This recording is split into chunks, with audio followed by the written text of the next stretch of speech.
So what's the best way to sell a home? In this video, you'll find out. Hi, I'm John Wake with RealEstateDecoded.com. It's the place where together we crack the code and learn how real estate really works so you can be prepared before you buy or sell a home. I have a high school friend who one day heard a knock at the front door, opens it, and there's a famous musician at his front door. And the musician says, "I'm interested in buying your home." And he ended up, in fact, selling it to him. I have a friend from the neighborhood who used to live in Seattle, and when she was getting her home ready to sell, but before she had hired a real estate agent, a friend of a friend approached her and said, "Hey, I hear you're moving to Arizona and you're going to sell your home. I'd be interested in buying it." And indeed, she did buy that home. And in both cases, the seller did not have to pay a real estate agent. So they're saving 5 or 6%. It's a huge savings. The National Association of Realtors estimates that 91% of the homes that are sold in the United States are sold with the seller hiring a real estate agent. Now, that means 9% were sold without the seller hiring a real estate agent. But in fact, only about half of those are homes where you think of them as the for sale by owner, where the seller puts a sign in the yard and they put it on a website. They're actively selling it the same way a real estate agent would. But there's another part, the third way that homes are sold, that no one talks about because it's not in the best interest of real estate agents to talk about it. And it's not even in the interest of for sale by owner websites to talk about it. But about 4% of the homes sold in the United States, according to my estimate, and that's over 200,000 homes a year, are sold as word of mouth. They're sold by word of mouth before the seller hires a real estate agent.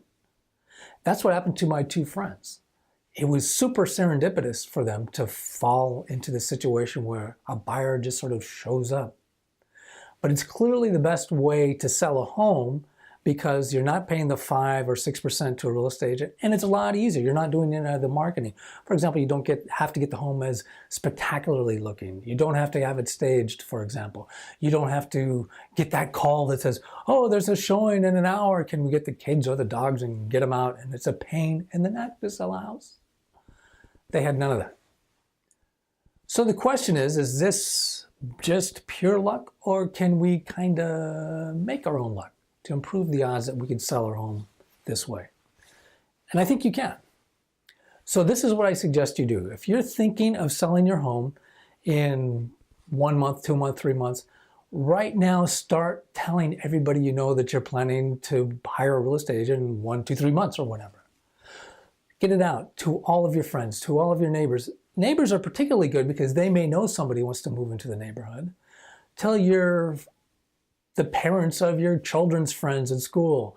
Tell the people on your softball team. Tell the people at work who are your friends. Tell the people at church that are your friends.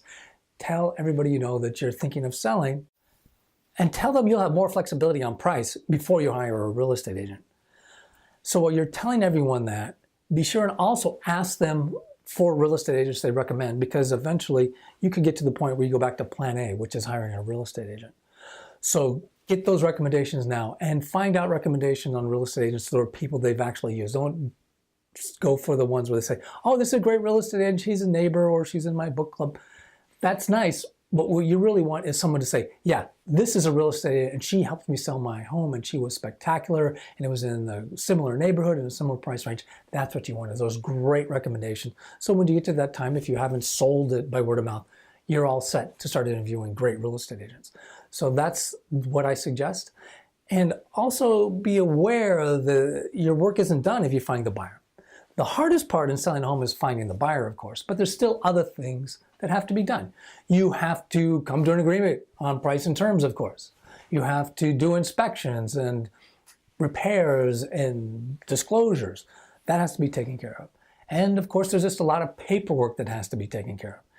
Just because you find the buyer, those other things have to be taken care of as well. I could do hours and hours of videos on your options and those things. But if you have done the hardest part, which is find a buyer, you'll find a way to get that done. And there's lots of options on how to handle those things. And you could do me a great favor if you have a friend who's going to sell a home in a year or two, if you could send them this video. I think it would be very valuable to them to see the video. I know it would be for me. So I'd appreciate that. And of course, if you haven't subscribed already, subscribe to my website, RealEstateDecoded.com, and to the YouTube channel, which is pages of the same name, Real Estate Decoded. Subscribe there. And lastly, if you could really help me out, if this has happened to you, if you've sold a house, word of mouth, before you contacted a real estate agent, let me know. I would love to hear your story. What worked for you? What didn't work for you? What would you suggest other people do? That will help me to find out. And also some of them I'll probably put on the website, so that can help a lot of other people as well. So I think you'd agree that the selling a home by word of mouth before you hire real estate is clearly the best way to sell a home. But there's a lot of serendipity to it as well. But I think we talked a little bit about how you can make your own luck to a certain degree, to be a little more intentional about getting it done. So I hope you found this video valuable. Thank you very much for your time. Take care.